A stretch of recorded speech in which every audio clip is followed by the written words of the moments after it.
Hello दोस्तों, मैं खुशी आप सभी दोस्तों का स्वागत करती हूँ अपने यूट्यूब चैनल के एजुकेशन पर। वन लाइनर क्वेश्चन का आज 7वां वीडियो है। इससे पहले 6 वीडियो अपलोड किया जा चुका है। आई होप आप लोगों ने देख लिया होगा और आप लोगों को बहुत पसंद भी आ रहा होगा। और हाँ, कोई भी क्वेश्चन में अगर आप लोगों को डाउट हो या फिर क्वेश्चन से रिलेटेड कोई भी सवाल मन में आए तो प्लीज़ आप लोग कमेंट बॉक्स में ज़रूर पूछिएगा और उसे नोट डाउन के साथ साथ रिविज़न भी करते जाइएगा। इससे क्या होगा कि आप लोगों को एग्ज़ाम में किसी तरह का बोधेशन नहीं होगा सर पे, बहुत अच्छे से एग्ज़ाम आप लोगों का जाएगा। मैं ऐसा आशा करती हूँ कि आप लोग ज़रूर रिवीजन करते होंगे। तो आइए देर न करते हुए इसे प्रारंभ करते हैं। आज का पहला क्वेश्चन क्या है? आज का पहला क्वेश्चन है, बेगूसराय का कांवर झील किस प्रकार का झील है? तो ये किस प्रकार का झील है? ये गोखुर झील का उदाहरण है। किस प्रकार के झील का उदाहरण है? गोखुर झील का उदाहरण है। गोखुर झील किसे कहा जाता है? तो गोखुर झील कहा जाता है नदी के कटे हुए भाग में जो पानी जमा रह जाता है और नदी अपना रास्ता चेंज कर लेता है, उसी को गोखुर झील कहा जाता है। जैसे कि देखिए, नदी इस तरीके से जा रहा है और ये कटा हुआ भाग को छोड़ के यहाँ पर, और फिर नदी इस तरीके से रास्ता चेंज कर ले, लेकिन यहाँ पर जो पानी जमा रह जाएगा इसे क्या कहेंगे? इसे ही गोखुर झील कहेंगे। ठीक है, इसे क्या कहेंगे? गोखुर झील को कहेंगे, गोखुर झील कहेंगे। और बिहार का प्रथम झील या प्रथम स्थान बोलिए जो रामसर साइट में शामिल हुआ है, तो वो कौन सा स्थान है? तो कांवर झील है। इसे कब रामसर साइट में शामिल किया गया था? तो इसे 2020 में शामिल किया गया था। कब शामिल किया गया था? 2020 में। 2024 में भी बिहार के 2 स्थान को रामसर साइट में शामिल किया गया था। वो कौन सा साइट है? तो जमुई जिला के 2 अभयारण्य नागी और नकटी। कौन सा अभयारण्य है? नागी और नकटी अभयारण्य, ये जमुई जिला में पड़ता है। इस 2 अभयारण्य को रामसर साइट में शामिल किया गया था। ठीक है, अगर वहीं आपसे क्वेश्चन पूछ लिया जाए कि भारत का सबसे बड़ी मीठे पानी का झील कौन सी है?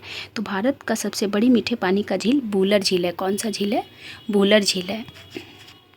ये बूलर झील कहाँ पड़ता है? तो ये बूलर झील जम्मू कश्मीर में है। कहाँ है? जम्मू कश्मीर में बूलर झील है। ये भी एक प्रकार के गोखुर झील का ही उदाहरण है। किस झील का उदाहरण है? गोखुर झील का उदाहरण है।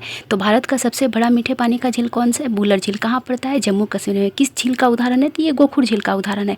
अगर आपसे पूछ लिया जाए कि इस झील से के बीचों बीच कौन सी नदी गुजरती है, तो इस झील के बीचों बीच झेलम नदी गुजरती है। कौन सी नदी गुजरती है? झेलम नदी गुजरती है। ठीक है, वहीं अगर आपसे पूछ लिया जाए कि भारत की सबसे बड़ी झील कौन सी है, तो भारत की सबसे बड़ी झील चिल्का झील हो जाएगा। कौन सा झील हो जाएगा? चिल्का झील, जो एक लैगून झील का उदाहरण है।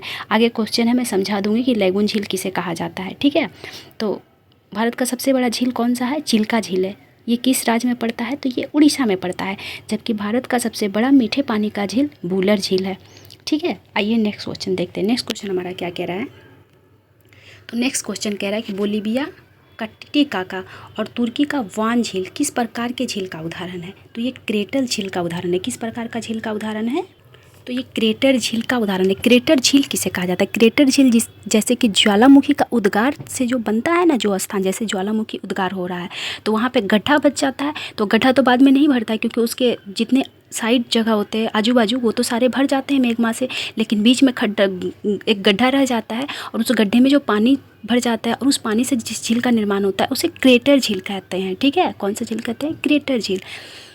तो टिटिकाका और वान झील किस झील का उदाहरण है? क्रेटर झील का उदाहरण। अगर वहीं आपसे पूछ लिया जाए कि भारत में एकमात्र क्रेटर झील का उदाहरण कौन सा है, तो लोनार झील। लोनार झील कहाँ पड़ता है? तो महाराष्ट्र में लोनार झील है। हालांकि ये थोड़ा विवादित है, क्योंकि इसे कभी कभी कहा जाता है कि इस झील का निर्माण उल्का पिंड से हुआ है। उल्का पिंड के गिरने से यहाँ पर गड्ढा हो गया और उस गड्ढे में झील का निर्माण हुआ है।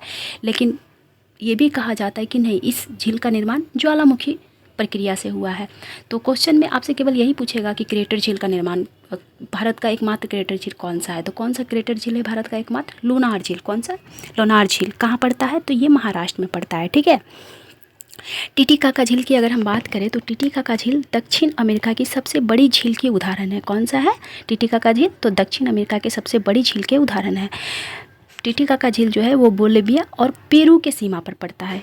किन 2 देशों की सीमा पर टिटिकाका झील पड़ता है? तो बोलिविया और पेरू के सीमा पर पड़ता है। वहीं अगर आपसे ये पूछ लिया जाए कि टिटिकाका झील जो है वो किस पर्वत पर स्थित है, तो टिटिकाका झील एंडीज पर्वत पर स्थित है। किस पर्वत पर स्थित है? एंडीज पर्वत पर। और किन 2 देशों की सीमा पर ये स्थित है? तो बोलिविया व पेरू के सीमा पर स्थित है। किस सीमा पर स्थित है? बोलिविया और पेरू के सीमा पर टिटिकाका झील स्थित है। ठीक है, लेकिन किस पर्वत पर स्थित है? तो एंडीज पर्वत पर स्थित है। किस महादेश में स्थित है? तो दक्षिण अमेरिका में स्थित है, ठीक है। और ये दुनिया की सबसे ऊंची नौकायन झील भी है, ठीक है। अगर आपसे ये भी क्वेश्चन पूछ लिया जाए कि दुनिया की सबसे ऊंची नौगाम्य झील कौन सी है, मतलब नौगाम्य झील से तात्पर्य है कि जिसमें नौका भी पर चलती है, ठीक है, तो वो टीटीकाका झील हो जाएगा। और टीटीकाका झील को हनीमून झील के नाम से भी जाना जाता है। किस झील के नाम से जाना जाता है? हनीमून झील के नाम से जाना जाता है, ठीक है। और अगर वहीं आपसे ये पूछ लिया जाए कि मृत सागर झील किन दो देशों की सीमा पर स्थित है, तो मृत सागर झील जो है वो इजराइल और जॉर्डन के सीमा पर है। किसके सीमा पर है? तो इजराइल और जॉर्डन के सीमा पर मृत सागर झील स्थित है, ठीक है। वहीं अगर आपसे क्वेश्चन पूछ लिया जाए कि दुनिया की सबसे मीठे पानी की झील कौन सी है, तो दुनिया की सबसे मीठे पानी की झील हो जाएगी, कौन सी झील हो जाएगी? दुनिया की सबसे मीठे पानी की झील सुपीरियर झील हो जाएगी। कौन सा झील हो जाएगी? सुपीरियर झील हो जाएगी। ये कहाँ पड़ता है? तो ये अमेरिका और कनाडा के सीमा पर स्थित है। कहाँ स्थित है सुपीरियर झील? तो ये कनाडा और अमेरिका की सीमा पर स्थित है, ठीक है। अगर वहीं आपसे ये क्वेश्चन पूछ लिया जाए कि दुनिया की सबसे बड़ी झील कौन सी है, तो दुनिया की सबसे बड़ी झील कैस्पियन सागर हो जाएगा। कौन सा झील हो जाएगा? कैस्पियन सागर दुनिया का सबसे बड़ा झील है, ठीक है। और ये कितने देशों से घिरा हुआ है? तो ये 5 देशों से घिरा हुआ है। कितने देशों से घिरा हुआ है? 5 देशों से घिरा हुआ है। मैं 5 देशों का नाम बता दे रही हूँ, आप लोग प्लीज़ इसे नोट डाउन कर लीजिए, क्योंकि एग्जाम में बहुत बार पूछा जा चुका है कैस्पियन सागर के आसपास में कौन सा देश स्थित है, कौन सा देश कैस्पियन सागर से सीमा लगाता है। तो आपसे ऐसा भी पूछा जा सकता है कि इनमें से कौन सा देश है जो कैस्पियन सागर से सीमा नहीं लगाता है, ठीक है। तो आप लोग नोट डाउन कर लीजिए। कैस्पियन सागर 5 देशों से सीमा लगाता है। कौन कौन सा वो देश है? रूस, कजाकिस्तान, तुर्कमेनिस्तान, ईरान, अजरबैजान। कौन कौन से वो 5 देश है जो कैस्पियन सागर से सीमा लगाता है? तो रूस, कजाकिस्तान, तुर्कमेनिस्तान, ईरान, अजरबैजान, ठीक है। आइए नेक्स्ट क्वेश्चन देखते हैं। नेक्स्ट क्वेश्चन क्या कह रहा है? नेक्स्ट क्वेश्चन कह रहा है कि चिल्का एवं पुलिकट झील किस प्रकार का झील का उदाहरण है। तो ये किस प्रकार के झील का उदाहरण है? ये लैगून झील का उदाहरण है। किस प्रकार का झील का उदाहरण है? लैगून झील का उदाहरण है। अभी मैं आपको बता देती हूँ कि चिल्का झील कहाँ स्थित है। तो भारत का सबसे बड़ा झील चिल्का झील है। और ये कहाँ स्थित है? तो ये उड़ीसा में स्थित है। कहाँ स्थित है? ये उड़ीसा में स्थित है, ठीक है। आइए बताते हैं कि लैगून झील कहा किसे जाता है। तो लैगून झील कहा जाता है, जैसे कि देखिए ये भारत हो गया, ठीक है। ये मान लीजिए भारत है और यहाँ से यहाँ बंगाल की खाड़ी है, ठीक है। और बंगाल की खाड़ी में मान लीजिए लहर उठा और ये उड़ीसा का तट है। तो यहाँ पर ये तो तीनों जगह से घिरा हुआ है ज़मीन से, लेकिन ये लहर आते आते आते तो यहाँ पर पानी घुस गया और पानी घुसने के कारण यहाँ पर पानी जमा हो गया। इसके बाद जब लहर ख़त्म हो जाता है तो इसके जो गाद होते हैं वो यहाँ जम जाते हैं। गाद जम जाते तो इधर से लहर आया तो यहाँ पानी घुस गया, लेकिन अब ये पानी इधर कैसे जाएगा? क्योंकि लहर इधर से तो नहीं आ रहा था, इधर से आ रहा था। और गाद जम जाने के कारण इधर भी एक सीमा बन जाता है और पानी बीच में ही जमा रह जाता है। और तीनों तरफ से देखिए, तीनों तरफ से तो स्थल से घेरा हुआ था और इधर से भी लहर के कारण, लहर से उठी गाद से ये घिर जाता है। तो यहीं पर जो पानी जमा रहता है इसे लैगून झील कहा जाता है। कौन सा झील कहा जाता है? लैगून झील। जबकि आप लोग देखें गोखुर झील का कंडीशन कुछ और था और लैगून झील का निर्माण किसी और तरीक़ा से हो रहा है। तो आई होप आप लोग समझ गए होंगे कि लैगून झील का निर्माण कैसे होता है। लैगून झील का निर्माण जब भी होता है तो समुद्र और सागर से ही होता है, कभी नदियों से नहीं होता है, ठीक है। और लैगून झील तीनों तरफ से स्थल से घिरा होता है और एक तरफ से वो सागर या समुद्र से घिरा होता है, ठीक है।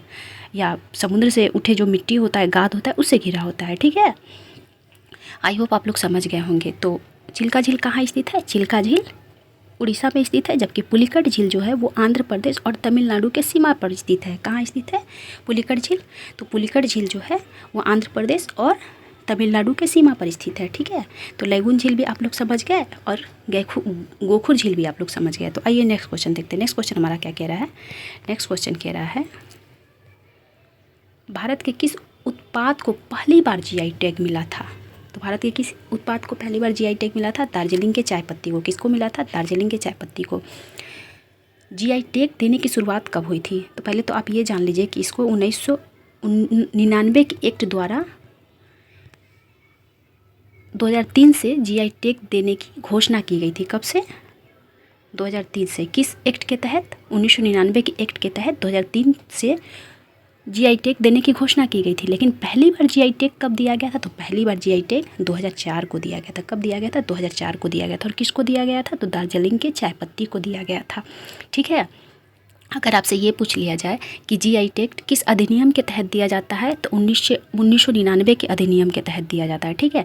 और जीआई टैग देने की घोषणा कब हुई थी? तो जीआई टैग देने की घोषणा 2003 को हुई थी। पहली बार जीआई टैग कब दिया गया था? तो पहली बार जीआई टैग 2004 को दिया गया था। और किस उत्पाद को दिया गया था? तो दार्जिलिंग, जो पश्चिम बंगाल में पड़ता है, इसके चाय पत्ती को पहली बार जीआई टैग दिया गया था। ठीक है। और जीआई टैग कितने सालों के लिए दिया जाता है? तो जीआई टैग जो है वो 10 सालों के लिए दिया जाता है। कितने सालों के लिए? 10 सालों के लिए दिया जाता है।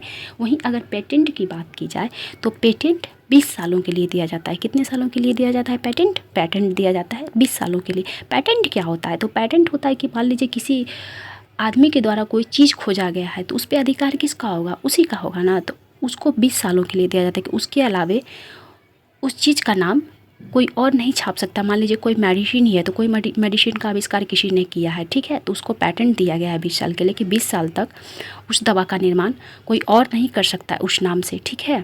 उस नाम से वही व्यक्ति निर्माण करेगा जो उसका खोज किया है। ठीक है। तो पेटेंट कितने सालों के लिए दिया जाता है? 20 सालों के लिए दिया जाता है। और जीआई टैग कितने सालों के लिए दिया जाता है? तो जीआई टैग 10 सालों के लिए दिया जाता है। ठीक है। बिहार के बहुत सारे उत्पाद को जीआई टैग मिला जा चुका है। जैसे कि आप शाही लीची की बात कर लीजिए, मिथिला के मखाना की बात कर लीजिए, भागलपुर के बासमती चावल की बात कर लीजिए। ये सब सारे चीज़ों को जीआई टैग मिल चुका है। पश्चिम बंगाल के रसगुल्ला की बात कर लीजिए, इनको भी जीआई टैग मिल चुका है। ठीक है। वहीं पटना के महावीर मंदिर का प्रसाद जो है, प्रसादम जिसे कहा जाता है, उसे भी जीआई टैग प्राप्त है। तो आई होप जीआई टैग से संबंधित क्वेश्चन आएगा तो आप लोग इसे क्लियर कर लीजिएगा। अगर आप लोग को करेंट अफेयर चाहिए तो प्लीज़ कमेंट बॉक्स में बताइएगा। मैं करेंट अफेयर भी इस पर जो मैं 20 क्वेश्चन डिस्कस करती हूँ आप लोगों के साथ, तो इसमें 10 क्वेश्चन मैं करेंट अफेयर से भी रिलेटेड डाल दूँगी। ठीक है। आइए नेक्स्ट क्वेश्चन देखते हैं। नेक्स्ट क्वेश्चन हमारा क्या कह रहा है? नेक्स्ट क्वेश्चन कह रहा है, बौद्ध धर्म में पहली संगीति किस सम्राट के शासनकाल में हुई थी? तो बौद्ध धर्म में पहली संगीति अजातशत्रु के शासनकाल में हुई थी। किसके शासनकाल में हुई थी? अजातशत्रु के शासनकाल में। आइए बौद्ध संगीति से संबंधित जितने भी क्वेश्चन आएंगे वो सारे क्वेश्चन मैं आप लोगों को करवा दे रही हूँ। ठीक है। आप लोग नोट डाउन कर लीजिएगा। तो बौद्ध धर्म में कुल 4 संगीति हुए थे। कितने संगीति हुए थे? 4 संगीति हुए थे। ठीक है। कब कब हुआ था 4 संगीति? तो पहला संगीति 483 ईसा पूर्व में हुआ था। कब हुआ था? 483 ईसा पूर्व में। और कहाँ हुआ था? तो ये राजगीर के सप्तपर्णी गुफा में हुआ था। कहाँ हुआ था? बिहार के राजगीर नामक स्थान के सप्तपर्णी गुफा में हुआ था। कब हुआ था? 483 ईसा पूर्व में। किस शासक के शासनकाल में? तो अजातशत्रु के शासनकाल में। और प्रथम बौद्ध संगीति की अध्यक्षता किसके द्वारा की गई थी? तो प्रथम बौद्ध संगीति की अध्यक्षता महाकश्यप के द्वारा की गई थी। किसके द्वारा की गई थी? महाकश्यप के द्वारा की गई थी। ठीक है। महाकश्यप के द्वारा प्रथम बौद्ध संगीति की अध्यक्षता की गई थी। और प्रथम बौद्ध संगीति की अगर विशेषता पूछ लिया जाए कि क्या हुआ था प्रथम बौद्ध संगीति में, तो प्रथम बौद्ध संगीति में सूत पिटक और विनय पिटक नामक ग्रंथ की रचना हुई थी। कौन सी ग्रंथ की रचना? सूत पिटक और विनय पिटक नाम की ग्रंथ की रचना हुई थी जो बौद्ध धर्म से संबंधित है। तो सूत पिटक की रचना किसके द्वारा की गई थी? तो सूत पिटक की रचना आनंद के द्वारा की गई थी। किसके द्वारा की गई थी? सूत पिटक की रचना आनंद के द्वारा की गई थी। ठीक है। जबकि विनय पिटक की रचना उपाली के द्वारा की गई थी। किसके द्वारा की गई थी? उपाली के द्वारा की गई थी। ठीक है।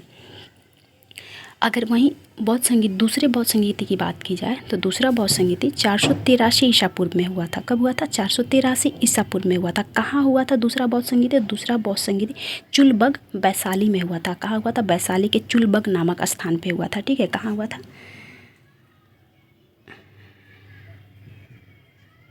चुलबग नामक स्थान पर, वैशाली के चुलबग नामक स्थान पर दूसरा बौद्ध संगीति हुआ था। कब हुआ था? 483 ईसा पूर्व में। और किस शासक के शासनकाल में? तो काला शोक के शासनकाल में हुआ था। उस समय कौन शासक थे? तो काला शोक थे। वहीं दूसरे बौद्ध समिति की अध्यक्षता किसके द्वारा की गई थी? दूसरे बौद्ध संगीति की अध्यक्षता साबक मीर के द्वारा की गई थी। किसके द्वारा की गई थी? साबक मीर के द्वारा। और दूसरे बौद्ध संगीति का विशेषता क्या था? तो दूसरे बौद्ध संगीति का विशेषता था कि बौद्ध धर्म जो है वो आंशिक रूप से बौद्ध धर्म का विभाजन हो गया था। तो आंशिक रूप से बौद्ध धर्म का विभाजन कब हुआ था? दूसरे बौद्ध संगीति में। और किन दो भागों में बट गया था बौद्ध धर्म? तो महासांधिक और अस्थावीर। कौन सा 2 भाग में बटा था? महासंगिक और अस्थाभीर नामक 2 भागों में बट गया था, ठीक है। आइए तीसरे बौद्ध संगीति को देख लेते हैं। तीसरा बौद्ध संगीति कब हुआ था? तीसरा बौद्ध संगीति 250 ईस्वी में हुआ था। कब हुआ था? 250 ईसा पूर्व में हुआ था। और कहाँ हुआ था ये? तो अशोकाधाम पाटलिपुत्रा में हुआ था। कहाँ हुआ था? पाटलिपुत्रा में हुआ था तीसरा बौद्ध संगीति। किसके शासनकाल में हुआ था? तो अशोक के शासनकाल में हुआ था। किसके शासनकाल में? अशोक के शासनकाल में। और तीसरे बौद्ध संगीति की अध्यक्षता किसके द्वारा की गई थी? तो तीसरे बौद्ध संगीति की अध्यक्षता मोगलीपुत्तिस के द्वारा की गई थी। किसके द्वारा की गई थी? मोगलीपुत्तिस के द्वारा, ठीक है। और इसकी विशेषता क्या थी? तो तीसरे बौद्ध संगीति की विशेषता थी कि अभिधम पिटक नामक ग्रंथ की रचना की गई थी। कौन सा ग्रंथ? अभिधम पिटक। किसके द्वारा इसकी रचना की गई थी? तो इसकी रचना मोगलीपुत्तिस के द्वारा ही की गई थी। जो अध्यक्षता किया था उसी के द्वारा अभिधम पिटक नामक ग्रंथ की रचना भी हुई थी, ठीक है। वहीं चौथी बौद्ध संगीति की बात की जाए तो चौथी बौद्ध संगीति जो है वो कुंडल वन में हुआ था। कहाँ हुआ था? कुंडल वन में, कश्मीर में हुआ था। कहाँ हुआ था? कश्मीर के कुंडल वन नामक स्थान पर हुआ था। और ये कब हुआ था? तो चौथा बौद्ध संगीति प्रथम शताब्दी में हुआ था। कब हुआ था? प्रथम शताब्दी में। किसके शासनकाल में? तो कनिष्क के शासनकाल में हुआ था। इसकी अध्यक्षता किसके द्वारा की गई थी? तो इसकी अध्यक्षता वसुमित्र के द्वारा की गई थी। किसके द्वारा की गई थी? वसुमित्र के द्वारा। और ये एकमात्र संगीति था जिसमें अध्यक्ष के साथ साथ उपाध्यक्ष भी थे। तो उपाध्यक्ष कौन थे? चौथे बौद्ध संगीति का अश्वघोष थे। कौन थे? अध्यक्ष तो थे वसुमित्र, लेकिन उपाध्यक्ष अश्वघोष थे। और इस संगीति की विशेषता क्या थी? तो इस संगीति की विशेषता थी कि बौद्ध धर्म का विभाजन हो गया पूर्णतः, जबकि आंशिक विभाजन दूसरे बौद्ध संगीति में हुआ था, लेकिन पूर्णतः विभाजन चौथे बौद्ध संगीति में हो गया था। तो किन 2 भागों में बट गया था? हीनयान और महायान। किस 2 भागों में बटा बौद्ध धर्म? हीनयान और महायान। और महायान भी लास्ट में बट गया था। किस 2 भाग में? तो एक तो महायान रह गया और महायान से ही एक नया भाग बट के निकला, वो ब्रजयान, जिसमें जादू टोना की भी बात की गई है, ठीक है। तो कौन सा एक बट गया था? तो ब्रजयान। ब्रजयान भी बौद्ध धर्म से ही संबंधित है। तो आई होप आप लोग समझ गए होंगे बढ़िया से और नोट डाउन भी कर लिए होंगे। आइए मैं स्पीड में फिर से बोल देती हूँ। तो प्रथम बौद्ध संगीति कहाँ हुआ था? राजगीर में। दूसरा कहाँ हुआ था? वैशाली में। तीसरा कहाँ हुआ था? पाटलिपुत्र में। चौथा कहाँ हुआ था? कश्मीर के कुंडल वन में। प्रथम कब हुआ था? 483 ईसा पूर्व। दूसरा 383 ईसा पूर्व। चौथा तीसरा 250 ईसा पूर्व। दूसरा 383 ईसा पूर्व। और चौथा प्रथम शताब्दी में। प्रथम किसके शासनकाल में? अजातशत्रु। दूसरा कालाशोक के काल में। तीसरा अशोक के काल में। चौथा कनिष्क के काल में। प्रथम की अध्यक्षता महाकश्यप के द्वारा की गई थी। दूसरा की अध्यक्षता सावकमीर के द्वारा की गई थी। और तीसरा का अध्यक्षता मोगलीपुत्तिस के द्वारा की गई थी। और चौथा का अध्यक्षता वसुमित्र के द्वारा की गई थी। उपाध्यक्ष कौन थे? अशोघोष थे। पहला का विशेषता क्या था? 2 ग्रंथ, बौद्ध धर्म के संबंधित 2 ग्रंथ की रचना हुई थी, सुत्त पिटक और विनय पिटक। सुत्त पिटक आनंद के द्वारा, विनय पिटक उपालि के द्वारा। दूसरा बौद्ध संगीति में महासंगिक और अस्थाभीर नामक 2 भागों में बौद्ध धर्म का विभाजन हो गया था। तीसरा बौद्ध संगीति में अभिधम पिटक नामक ग्रंथ की रचना हुई थी। चौथा बौद्ध संगीति में बौद्ध धर्म पूर्णतः विभाजन हो गया था हीनयान और महायान में, ठीक है। आई होप आप लोगों ने नोट डाउन कर लिया होगा। आइए नेक्स्ट क्वेश्चन देखते हैं। नेक्स्ट क्वेश्चन हमारा क्या कह रहा है? नेक्स्ट क्वेश्चन कह रहा है, अपने शिलालेखों में अशोक को किस नाम से उल्लेख किया गया है? तो अशोक के ज़्यादातर शिलालेखों में उन्हें प्रियदर्शी के नाम से संबोधित किया गया है। किस नाम से? प्रियदर्शी के नाम से किया गया है। लेकिन अशोक के ऐसे 4 अभिलेख मिले हैं, 4 शिलालेख, जिसमें अशोक को अशोक के नाम से ही उल्लेखित किया गया है। वो कौन कौन से शिलालेख हैं? मास्की, उदयगोलन, नेट्टूर, गुर्जरा। कौन कौन से हैं? मास्की, उदयगोलन, नेट्टूर और गुर्जरा। इन चारों शिलालेख में अशोक को अशोक नाम से ही संबोधित किया गया है, ठीक है। आइए नेक्स्ट क्वेश्चन देख लेते हैं। नेक्स्ट क्वेश्चन क्या कह रहा है हमारा? चीनी यात्री ह्वेनसांग भारत की यात्रा किसके शासनकाल के दौरान आया था? तो चीनी यात्री जब भारत आया था उस समय किसका शासनकाल था? वो हर्षवर्धन का शासनकाल था। किसका था? हर्षवर्धन का शासनकाल था। चीनी यात्री कब आया था भारत? ये क्वेश्चन एग्जाम में न जाने कितनी बार पूछा जा चुका है। तो चीनी यात्री भारत आया था 330 में। कब आया था? 630 में। देखिए वो एक चीनी यात्री था, चीन का यात्री था, ठीक है। 629 में वो वहाँ से चला। भारत कब पहुँचा? भारत पहुँचा 630 में। कब पहुँचा? 630 में पहुँचा। वो जो है हर्षवर्धन के दरबार में कब से कब तक रहा था? तो हर्षवर्धन के दरबार में 635 से 643 तक हर्षवर्धन के दरबार में रहा था। कब से कब तक रहा था हर्षवर्धन के दरबार में? 635 से 643 तक हर्षवर्धन के दरबार में रहा था, ठीक है। और 643 में भारत से वो निकल गया और 645 में वो चीन पहुँच गया, ठीक है। कब आया था चीनी यात्री ह्वेनसांग भारत? तो 630 में आया था। और कब से कब तक रहा था? तो 643 तक रहा था। चीन वापस कब पहुँचा? 645 में, ठीक है। किसके दरबार में आया था? तो हर्षवर्धन के दरबार में आया था। कौन आया था? ह्वेनसांग। कहाँ का यात्री था? चीन का यात्री था, ठीक है। ह्वेनसांग को यात्रियों का राजकुमार कहा जाता है। क्या कहा जाता है? ह्वेनसांग को यात्रियों का राजकुमार कहा जाता है। प्रिंस ऑफ पिलिग्रिम्स भी कहा जाता है। क्या कहा जाता है? प्रिंस ऑफ पिलिग्रिम्स के नाम से भी ह्वेनसांग को जाना जाता है। नीतियों का पंडित किसे कहा जाता है? नीतियों का पंडित भी ह्वेनसांग को कहा जाता है। आधुनिक शाक्य मुनि, आधुनिक शाक्य मुनि किसे कहा जाता है? तो आधुनिक शाक्य मुनि भी ह्वेनसांग को ही कहा जाता है। ह्वेनसांग का यात्रा वृत्तांत का नाम क्या है? तो ह्वेनसांग का यात्रा वृत्तांत का नाम है सी यू की। क्या नाम है? सी यू की ह्वेनसांग का यात्रा वृत्तांत है, ठीक है। वहीं कभी कभी क्वेश्चन पूछ लेता है कि फाहियान किसके शासनकाल में आया था? तो फाहियान चंद्रगुप्त द्वितीय के शासनकाल में आया था। किसके शासनकाल में आया था? चंद्रगुप्त द्वितीय के शासनकाल में फाहियान आया था। तो फाहियान और ह्वेनसांग में बहुत कन्फ्यूजन होता है। देखिए, ह से इसका भी नाम स्टार्ट हो रहा है, ह से हर्षवर्धन का भी नाम स्टार्ट हो रहा है, ठीक है। तो ह्वेनसांग हर्षवर्धन के काल में, फाहियान चंद्रगुप्त द्वितीय के शासनकाल में आया था, ठीक है। आइए नेक्स्ट क्वेश्चन देखते हैं। नेक्स्ट क्वेश्चन हमारा क्या कह रहा है? नेक्स्ट क्वेश्चन कह रहा है नाटो की स्थापना कब की गई थी? नाटो की स्थापना 4 अप्रैल 1949 को किया गया था। कब किया गया था नाटो का स्थापना? 4 अप्रैल 1949 को। नाटो का 32वां सदस्य कौन है? नाटो का 32वां सदस्य, ये बीपीएससी में भी पूछा गया था इस बार। नाटो का 32वां सदस्य है स्वीडन है। कौन है? नाटो का 32वां सदस्य स्वीडन है, ठीक है। 31वां सदस्य कौन है नाटो का? तो 31वां सदस्य फिनलैंड है। कौन है? फिनलैंड है। फिनलैंड का राजधानी कहाँ है? फिनलैंड का राजधानी हेलसिंकी है। कहाँ है? हेलसिंकी है फिनलैंड की राजधानी। वहीं अगर आपसे स्वीडन की राजधानी की बात की जाए तो स्वीडन की राजधानी स्टॉकहोम है। कहाँ है? स्टॉकहोम स्वीडन की राजधानी है, ठीक है। और फिनलैंड को हजारों झीलों का देश कहा जाता है। हजारों झीलों का देश किसे कहा जाता है? तो हजारों झीलों का देश फिनलैंड को कहा जाता है। किसे कहा जाता है? हजारों झीलों का देश फिनलैंड को कहा जाता है। और झीलों का शहर किसे कहा जाता है? तो झीलों का शहर राजस्थान के उदयपुर को कहा जाता है। किसे कहा जाता है झीलों का शहर? तो झीलों का शहर राजस्थान के उदयपुर को कहा जाता है, ठीक है। आइए कुछ और प्रमुख संस्था की स्थापना को देख लेते हैं। इसरो की स्थापना, इसरो की स्थापना कब हुई थी? इसरो की स्थापना हुई थी 15 अगस्त 1969 को। कब हुई थी? 15 अगस्त 1969 को। डीआरडीओ की स्थापना कब हुई थी? तो डीआरडीओ की स्थापना 1 जनवरी 1958 को हुई थी। कब हुई थी? 1 जनवरी 1958 को। बार्क की स्थापना कब हुई थी? तो बार्क की स्थापना हुई थी 3 जनवरी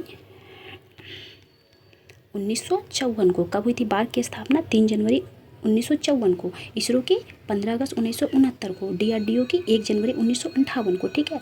बार्क का फुल फॉर्म क्या है? Bhabha atomic research centre. क्या है बार्क का full form? Bhabha atomic research centre, ठीक है। आइए नेक्स्ट क्वेश्चन देखते हैं। नेक्स्ट क्वेश्चन हमारा क्या कह रहा है? नेक्स्ट क्वेश्चन कह रहा है किसके द्वारा गांधी जी ने हिंदुओं के मध्य उत्पन्न होने वाली मनमुटाव को रोकने की कोशिश की थी? तो किसके द्वारा की थी? पूना समझौता के द्वारा। किसके द्वारा की थी? पूना समझौता के द्वारा उन्होंने हिंदुओं के बीच मतभेद होने से रोकने की कोशिश की थी। ये पूना समझौता हुआ तो था कब? 16 अगस्त 1932 को। लेकिन होने का रीज़न क्या था? आखिर हिंदुओं के बीच मतभेद हुआ तो हुआ क्यों था? तो हुआ था मैकडोनाल्ड के एक घोषणा के कारण। मैकडोनाल्ड कौन था? तो रैमजे मैकडोनाल्ड उस समय, कल वाला वीडियो में मैं पूरा डिटेल से बताई हूँ। 2, 3, 4, 5 ऐसा घटना है जिस घटना से रिलेटेड पूछा जाता है कि उस समय ब्रिटेन का प्रधानमंत्री कौन था। तो ये मैं पिछले वीडियो में बता चुकी हूँ, आप लोग ज़रूर उसे देख लीजिएगा। तो उस समय रैमजे मैकडोनाल्ड ब्रिटेन का प्रधानमंत्री था। कौन था? ब्रिटेन का प्रधानमंत्री था। इसके द्वारा एक घोषणा किया गया था सांप्रदायिक अवार्ड का, जिसे कम्यूट अवार्ड भी कहा जाता है। तो सांप्रदायिक अवार्ड का घोषणा किसके द्वारा किया गया था? रैमजे मैकडोनाल्ड के द्वारा किया गया था। और यहाँ जो है,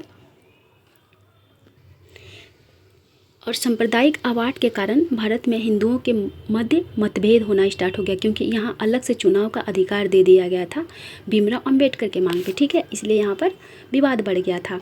लेकिन महात्मा गांधी नहीं चाहते थे कि हिंदुओं के बीच भी मतभेद हो और हिंदुओं को भी 2 भागों में बटा जाए। सारे कोई भी कास्ट से वो रिलेटेड हो, लेकिन हिंदू हिंदू हो, वो एक धर्म हो, मतलब हिंदू हो, एक अलग अलग भाग में नहीं बांटा जाए।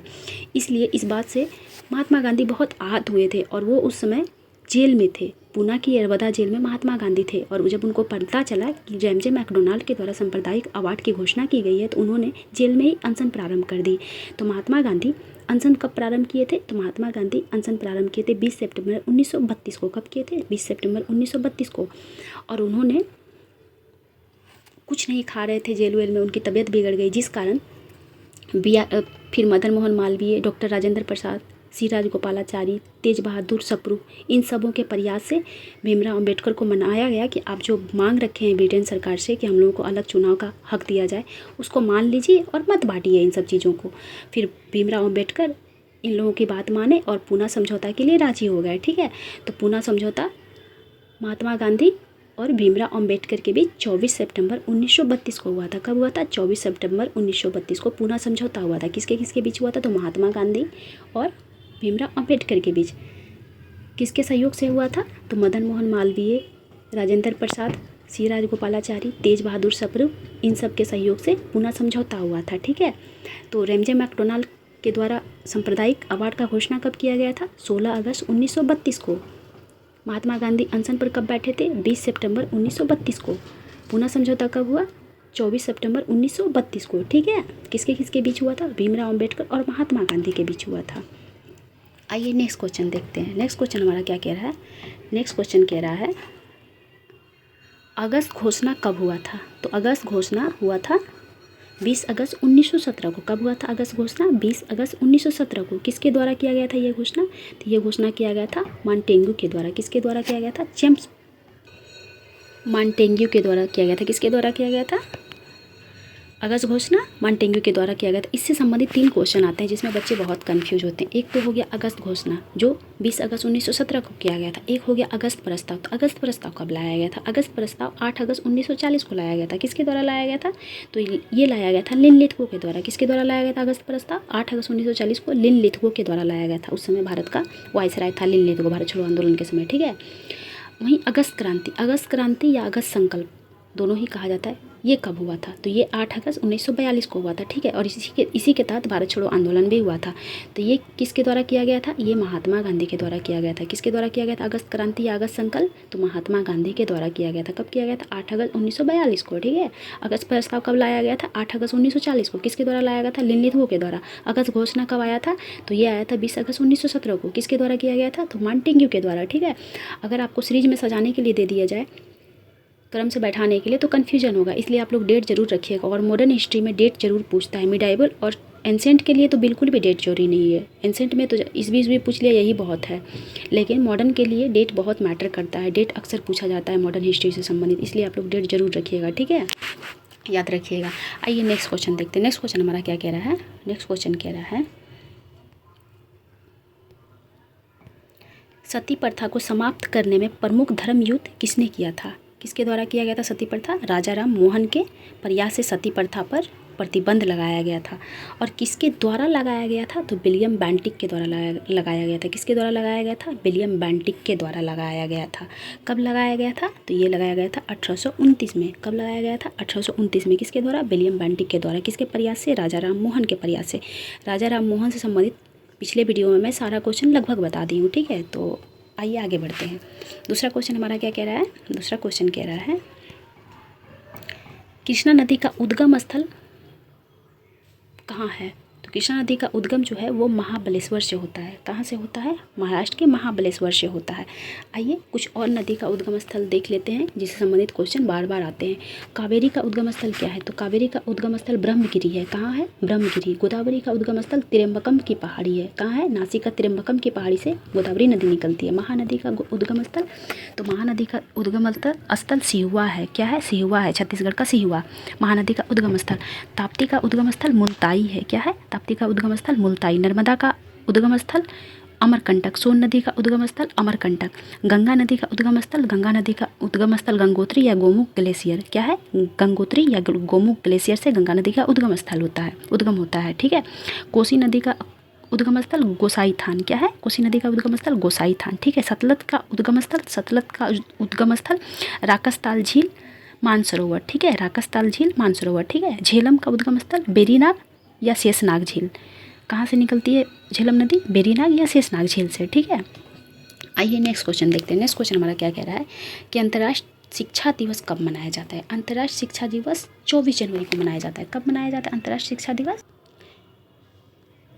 24 जनवरी को। 24 जनवरी को एक और दिवस मनाया जाता है, बहुत ही महत्वपूर्ण दिवस। कौन सा? राष्ट्रीय बालिका दिवस। तो राष्ट्रीय बालिका दिवस कब मनाया जाता है? ये भी 24 जनवरी को मनाया जाता है। 25 जनवरी को राष्ट्रीय मतदाता दिवस। कौन सा दिवस मनाया जाता है? राष्ट्रीय मतदाता दिवस 25 जनवरी को मनाया जाता है। राष्ट्रीय बालिका दिवस 24 जनवरी को। ठीक है, आइए नेक्स्ट क्वेश्चन देखते हैं। नेक्स्ट क्वेश्चन हमारा क्या कह रहा है, सिंहभूम प्रसिद्ध है किसके लिए? तो पूर्वी सिंहभूम का घाट शिला स्थान, पूर्वी सिंहभूम का घाट शिला स्थान वो तांबे और यूरेनियम के खनन के लिए प्रसिद्ध है। किसके लिए प्रसिद्ध है? तांबे और यूरेनियम के खनन के लिए प्रसिद्ध है। कौन सा स्थान? तो पूर्वी सिंहभूम का घाट शिला स्थान। ठीक है, आइए नेक्स्ट क्वेश्चन देखते हैं। नेक्स्ट क्वेश्चन हमारा क्या कह रहा है, कर्क रेखा को कौन सी नदी 2 बार काटती है? तो कर्क रेखा को कौन सी नदी 2 बार काटती है? माही नदी। कौन सी नदी 2 बार काटती है? माही नदी कर्क रेखा को 2 बार काटती है। वहीं अगर आपसे पूछ लिया जाए कि विषुवत रेखा को कौन सी नदी 2 बार काटती है, तो विषुवत रेखा को कांगो नदी 2 बार काटती है। कौन सी नदी? कांगो नदी विषुवत रेखा को 2 बार काटती है। अगर वहीं आपसे पूछ लिया जाए कि मकर रेखा को कौन सी नदी 2 बार काटती है, तो मकर रेखा को लिम्पोपो नदी 2 बार काटती है। कौन सी नदी? लिम्पोपो नदी मकर रेखा को 2 बार काटती है। तो कर्क रेखा को 2 बार काटती है माही नदी, विषुवत रेखा को 2 बार काटती है कांगो नदी, और मकर रेखा को 2 बार काटती है लिम्पोपो नदी। अगर आपसे कर्क रेखा से संबंधित क्वेश्चन पूछ लिया जाए कि कर्क रेखा भारत के कितने राज्यों से गुजरती है, तो कर्क रेखा भारत के 8 राज्यों से गुजरती है। कितने राज्यों से गुजरती है? 8 राज्यों से गुजरती है। कौन कौन से 8 राज्य हैं वो? तो गुजरात, राजस्थान, मध्य प्रदेश, छत्तीसगढ़, झारखंड, पश्चिम बंगाल, त्रिपुरा, मिजोरम। कौन से 8 राज्य हैं? आप लोग नोट डाउन कर लीजिए, मैं दोहरा रही हूँ। गुजरात, राजस्थान, मध्य प्रदेश, छत्तीसगढ़, झारखंड, पश्चिम बंगाल, त्रिपुरा, मिजोरम। ये भारत के 8 राज्य हैं जहाँ से कर्क रेखा गुजरता है। ठीक है, आइए नेक्स्ट क्वेश्चन को देखते हैं। नेक्स्ट क्वेश्चन हमारा क्या कह रहा है, नेक्स्ट क्वेश्चन कह रहा है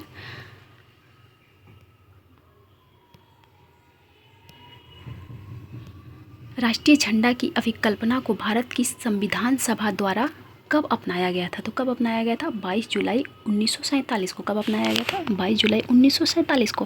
वहीं अगर आपसे पूछ लिया जाए कि प्रारूप समिति की स्थापना कब हुई थी, तो प्रारूप समिति की स्थापना हुई थी 29 अगस्त 1947 को। कब हुआ था? 29 अगस्त 1947 को। ठीक है, तो राष्ट्रीय झंडा को संविधान सभा द्वारा 22 जुलाई 1947 को अपनाया गया था। लेकिन अगर वहीं आपसे पूछ लिया जाए कि प्रथम किसके द्वारा दिया गया था, तो झंडा का प्रथम परिकल्पना जो है वो दिया गया था निवेदिता के द्वारा। किसके द्वारा दिया गया था? सिस्टर निवेदिता के द्वारा दिया गया था। कब दिया गया था? 1905 में प्रथम बार झंडा का परिकल्पना सिस्टर निवेदिता के द्वारा दिया गया था। अगर वहीं आपसे पूछ लिया जाए कि मैडम भीका जी के द्वारा जर्मनी के स्टुटगार्ट में कब झंडा फहराया गया था, आपसे ऐसे भी क्वेश्चन पूछा जा सकता है या फिर ऐसे भी क्वेश्चन पूछा जा सकता है कि मैडम भीका जी के द्वारा कहाँ झंडा फहराया गया था, तब भी आंसर हो जाएगा जर्मनी का स्टुटगार्ट। ठीक है, और कब फहराया गया था? तो फहराया गया था 22 अगस्त 1947 को। कब? 1947 नहीं, 1907। कब हो जाएगा? 22 अगस्त 1907 को मैडम भीका जी के द्वारा जर्मनी के स्टुटगार्ट में झंडा फहराया गया था। ठीक है, वहीं अगर आपसे ये क्वेश्चन पूछ लिया जाए कि वर्तमान जो तिरंगा है वो किसके द्वारा उसका परिकल्पना किया गया था, तो वकैया पिंगल के द्वारा। किसके द्वारा किया गया था? वकैया पिंगल के द्वारा वर्तमान झंडा का परिकल्पना किया गया था। कब किया गया था? तो सन 1921 में। कब किया गया था? सन 1921 में किया गया था। ठीक है, आइए नेक्स्ट क्वेश्चन देखते हैं। नेक्स्ट क्वेश्चन हमारा क्या कह रहा है, नेक्स्ट क्वेश्चन कह रहा है संविधान सभा का प्रथम अधिवेशन कहाँ हुआ था? तो संविधान सभा का प्रथम अधिवेशन, अच्छा एक क्वेश्चन छूट गया ऊपर, आइए पहले इस क्वेश्चन को देख लेते हैं। क्या है ये क्वेश्चन? भारतीय संविधान के प्रारूप समिति के अध्यक्ष कौन थे? तो प्रारूप समिति के अध्यक्ष तो कौन थे? भीमराव अंबेडकर थे। और प्रारूप समिति का गठन कब हुआ था? तो इसका गठन हुआ था 29 अगस्त 1947 को। कब हुआ था? 29 अगस्त 1947 को गठन हुआ था। अध्यक्षता किसके द्वारा की गई थी? भीमराव अंबेडकर के द्वारा। प्रारूप समिति में कुल सदस्य कितने थे? तो प्रारूप समिति में भीमराव अंबेडकर को इंक्लूड करके कुल 7 सदस्य थे, यानी कि भीमराव प्लस 6 सदस्य अन्य थे। और वो 6 सदस्य कौन कौन से थे? तो आप लोग नोट डाउन कर लीजिए, मैं बोल रही हूँ। के.एम. मुंशी, एन. गोपाला स्वामी अयंगर, ए.के. स्वामी अय्यर, मोहम्मद सादुतुल्ला, बी.एल. मित्तल, इनकी बाद में मृत्यु हो जाती है। इनकी मृत्यु के बाद माधवा राज आते हैं, ठीक है। बी.एल. मित्तल की मृत्यु के बाद माधवा राज आते हैं। डी.पी. खेतान, इनकी मृत्यु भी हो जाती है। इनकी मृत्यु के बाद टी.टी. कृष्णमाचारी आते हैं। तो दो ऐसे व्यक्ति हैं जिनके मृत्यु के बाद दो अलग अलग व्यक्ति आते हैं। एक तो बी.एल. मित्तल हैं जिनके मृत्यु के बाद माधवा राज आते हैं, और डी.पी. खेतान, इनके मृत्यु के बाद टी.टी. कृष्णमाचारी आते हैं। तो कुल 6 सदस्य थे। कितने थे? अन्य 6 सदस्य। एक बार फिर से दोहरा दे रही हूँ, आप लोग नोट डाउन कर लीजिए। इससे संबंधित भी क्वेश्चन बहुत बार आ चुका है, आप लोग प्रीवियस लगाए होंगे क्वेश्चन तो जरूर मिला होगा। तो कौन कौन से थे? के.एम. मुंशी थे, एन. गोपाला स्वामी अयंगर थे, ए.के. स्वामी अय्यर थे, मोहम्मद सादुतुल्ला थे, बी.एल. मित्तल थे, इनके मृत्यु के बाद माधवा राज आए थे, डी.पी. खेतान थे, इनके मृत्यु के बाद टी.टी. कृष्णमाचारी आए थे, ठीक है। तो आप लोग देख लीजिएगा, क्वेश्चन के अकॉर्डिंग आंसर लगाइएगा। अगर पुराना वाला का नाम दे तो ठीक है, नहीं तो माधवाचारी या फिर कृष्णमाचारी देंगे तो भी सही होगा, ठीक है। तो प्रारूप समिति में कुल कितने सदस्य थे? 7 सदस्य थे। एक अध्यक्ष बी.आर. अम्बेडकर, अन्य 6 सदस्य थे, ठीक है। और इसकी स्थापना कब हुई थी? तो इसकी स्थापना हुई थी 29 अगस्त 1947 को। अध्यक्षता किसके द्वारा की गई थी? तो भीमराव अम्बेडकर के द्वारा किया गया था, ठीक है। और पहला प्रारूप समिति का पहला प्रस्ताव कब पेश किया गया था? तो पहला फरवरी 1948 में किया गया था। कब किया गया था? फरवरी 1948 में किया गया था, ठीक है। 20 फरवरी, शायद 20 फरवरी को किया गया था। 20 फरवरी 1948 को किया गया था पहला प्रारूप प्रस्तुत किया गया था, ठीक है। आइए नेक्स्ट क्वेश्चन देखते हैं। नेक्स्ट क्वेश्चन क्या कह रहा है? नेक्स्ट क्वेश्चन कह रहा है कि संविधान सभा का प्रथम अधिवेशन कहाँ हुआ था? तो संविधान सभा का प्रथम अधिवेशन नई दिल्ली में हुआ था। कहाँ हुआ था? नई दिल्ली में हुआ था। संविधान सभा का गठन कब हुआ था? तो संविधान सभा का गठन हुआ था 6 दिसंबर 1946 को। कब हुआ था? 6 दिसंबर 1946 को। लेकिन संविधान सभा का प्रथम अधिवेशन कब हुआ था? तो 9 दिसंबर 1946 को हुआ था। कब हुआ था? 9 दिसंबर 1946 को। और अध्यक्षता किसके द्वारा किया गया था? तो प्रथम अधिवेशन की अध्यक्षता किया गया था डॉक्टर सच्चिदानंद स्वामी के द्वारा किया, डॉक्टर सच्चिदानंद सिन्हा के द्वारा किया गया था। किसके द्वारा किया गया था? डॉक्टर सच्चिदानंद सिन्हा के द्वारा। डॉक्टर सच्चिदानंद सिन्हा वो संविधान सभा के अस्थायी अध्यक्ष थे। कौन थे? अस्थायी अध्यक्ष थे। और किसके कहने पे डॉक्टर सच्चिदानंद सिन्हा को संविधान सभा का अध्यक्ष चुना गया था? तो जे.पी. कृपलानी के कहने पर डॉक्टर सच्चिदानंद सिन्हा को अध्यक्ष चुना गया था, क्योंकि सबसे बुजुर्ग व्यक्ति यही थे, इसीलिए इनको अध्यक्ष चुना गया था, ठीक है। और संविधान सभा का अस्थायी अध्यक्ष कौन थे? तो संविधान सभा का अस्थायी अध्यक्ष डॉक्टर राजेंद्र प्रसाद थे। डॉक्टर राजेंद्र प्रसाद को संविधान सभा का अध्यक्ष कब चुना गया था? तो डॉक्टर राजेंद्र प्रसाद को संविधान सभा का अध्यक्ष 11 दिसंबर 1946 को चुना गया था। कब चुना गया था? 11 अगस्त 1946 को डॉक्टर राजेंद्र प्रसाद को संविधान सभा का अस्थायी अध्यक्ष चुना गया था। संविधान सभा में उद्देश्य प्रस्ताव कब रखा गया था? संविधान सभा में उद्देश्य प्रस्ताव 13 दिसंबर 1946 को रखा गया था। किसके द्वारा रखा गया था? तो जवाहरलाल नेहरू के द्वारा रखा गया था। किसके द्वारा रखा गया था? जवाहरलाल नेहरू के द्वारा उद्देश्य प्रस्ताव को रखा गया था 13 दिसंबर 1946 को। इसको पास कब किया गया था? तो इसे पास किया गया था 22 जनवरी 1947 को। कब पास किया गया था? 22 जनवरी 1947 को उद्देश्य प्रस्ताव को पारित किया गया था। उद्देश्य प्रस्ताव को ही वर्तमान में प्रस्तावना के नाम से जाना जाता है। और इसे तैयार किसके द्वारा किया गया था? तो इसे तैयार किया गया था मोतीलाल नेहरू के द्वारा। किसके द्वारा तैयार किया गया था? मोतीलाल नेहरू के द्वारा। उद्देश्य प्रस्ताव को अन्य किस नाम से जाना जाता है? तो प्रस्तावना का नाम से जाना जाता है। किस नाम से जाना जाता है? प्रस्तावना का। संविधान में प्रस्तावना का प्रावधान कहाँ से लिया गया है? तो संविधान में प्रस्तावना का प्रावधान अमेरिका के संविधान से लिया गया है। कहाँ के संविधान से लिया गया है? अमेरिका के संविधान से लिया गया है। लेकिन अगर वही आपसे क्वेश्चन घुमा के पूछ लिया जाए कि प्रस्तावना का भाषा कहाँ के संविधान से लिया गया है, तो प्रस्तावना का भाषा ऑस्ट्रेलिया के संविधान से लिया गया है। कहाँ के संविधान से लिया गया है? ऑस्ट्रेलिया के संविधान से लिया गया है। आइए नेक्स्ट क्वेश्चन देखते हैं। नेक्स्ट क्वेश्चन हमारा क्या कह रहा है? नेक्स्ट क्वेश्चन कह रहा है विधि के सामने समता का अधिकार सिर्फ भारतीयों के लिए है। कौन कौन से आर्टिकल सिर्फ भारतीयों के लिए हैं? तो भारतीयों के लिए आर्टिकल 15 और आर्टिकल 16 सिर्फ भारतीयों को दिया गया है। हालांकि विधि के समक्ष समता का अधिकार आर्टिकल 14 से 18 के बीच है। कितने के बीच है? आर्टिकल 14 से 18 के बीच विधि के समक्ष समता का अधिकार है। तो आर्टिकल 15 और 16 को छोड़ के सारे आर्टिकल विदेशियों को भी प्राप्त है, लेकिन आर्टिकल 15 और 16 केवल भारतीयों को प्राप्त है। तो मौलिक अधिकार में कौन कौन से आर्टिकल हैं जो सिर्फ भारतीयों को प्राप्त है, विदेशियों को नहीं? तो कौन कौन से आर्टिकल हैं वो? 15, 16, 19, 29, 30। तो 5 ऐसे आर्टिकल हैं मौलिक अधिकार के जो सिर्फ भारतीयों को प्राप्त है, अर्थात भारतीय नागरिक को प्राप्त है, विदेशी को नहीं। वो कौन कौन से हैं? आर्टिकल 15, 16, 19, 29, 30। ये सिर्फ भारत के नागरिकों को प्राप्त है, बाकी सारे आर्टिकल विदेशियों को ही प्राप्त है। ठीक है, आइए नेक्स्ट क्वेश्चन को देखते हैं। नेक्स्ट क्वेश्चन हमारा क्या कह रहा है? नेक्स्ट क्वेश्चन कह रहा है कि पंचायती राज संस्था को एक त्रिय सोपान संरचना को मान्यता किसके द्वारा दी गई थी? मतलब 3 आधार पर किसके द्वारा बांटा गया था पंचायती राज व्यवस्था को? तो 3 भागों में बांटा गया था बलवंत राय मेहता के द्वारा। किसके द्वारा बांटा गया था? बलवंत राय मेहता के द्वारा। तो बलवंत राय मेहता समिति की स्थापना कब हुई थी?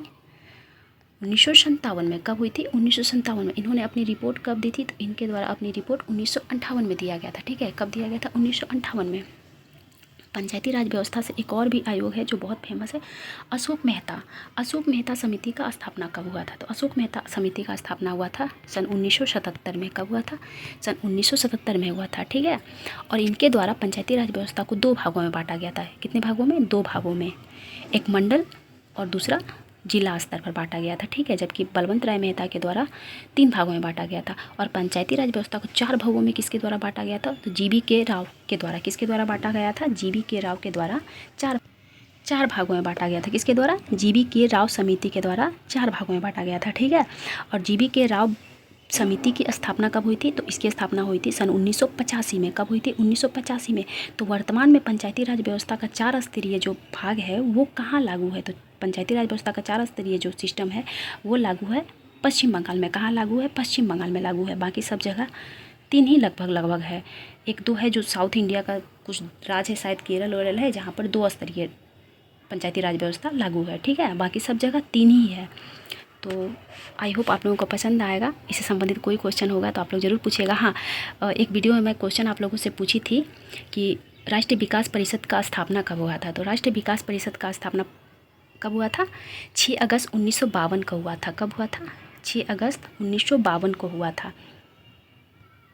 6 अगस्त 1952 को राष्ट्रीय विकास परिषद का स्थापना हुआ था। आज मैं आप लोगों से एक क्वेश्चन पूछ रही हूँ, आप लोग प्लीज़ कमेंट बॉक्स में उसका आंसर दीजिएगा कि लोकसभा और राज्यसभा का प्रथम बैठक कब हुआ था? क्या है प्रश्न?